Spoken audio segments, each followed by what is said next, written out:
Malik has always been on the top level of whichever sport he played in. Malik's first love actually was basketball. His best athletic asset would be he can probably jump out the gym. There's not too much that's gonna go over his head, and there's not too much that's going to go past him without him getting his hands on it. I started playing football around the 5th grade. I was kind of forced into playing. My uncle, he had coached. My uncle John Cox, he had coached the team, and he was just pretty much like, you're playing. And I ended up going out being a pretty good receiver and stuck it out, played up to my 8th grade year. I ended up hurting my shoulder. When I went back to playing football, I was a junior. I played receiver, running back, safety. Was making plays out there and sort of kind of started liking the game a little bit.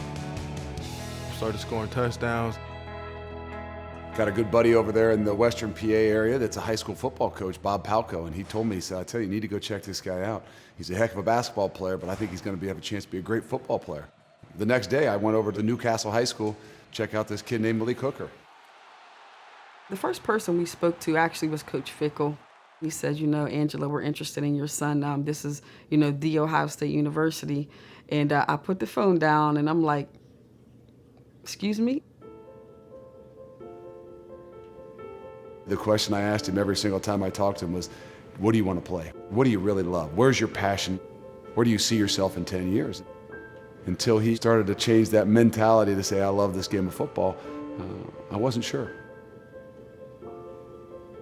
He came here obviously as a highly recruited kid, a kid that I would tell you, he's a basketball player first. And his development for the love and the passion for the game of football was something he had to find. Malik had never not started anything that he has played, whether it was basketball, football, baseball. He's never not been a starter. Competing here wasn't the problem. It was more so me trying to catch up mentally with the game of football with the other guys, because they've been playing throughout high school, and I only played 2 years of high school, so I felt like the guys that was already here, they was already a couple steps ahead of me.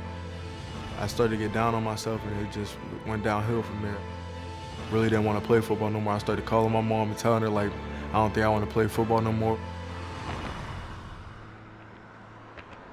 He would come home every weekend. He would be fine until it was time for him to pack his bags and get back in the car.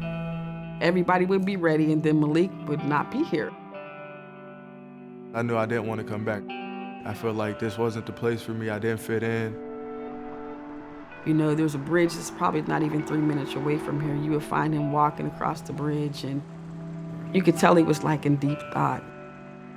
I had to stress to him the importance of him finishing what he started. I would pull up alongside of him, and I would say, Malik, get in this car. You're going back.